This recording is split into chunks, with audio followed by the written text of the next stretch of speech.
Yung pong 191 units po, yun po yung actual na camera. Pero hindi lamang po kasi yung camera, meron po kasi itong sistema, meron po itong servers na kasama.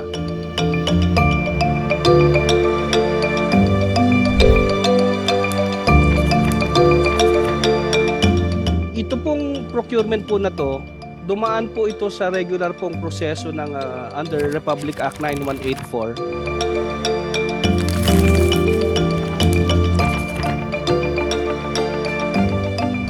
At katulad po ng iba pong procurement po ng Philippine Ports Authority, whether infrastructure po or goods po or equipment, hindi po tayo nagbabayad ng advance payment.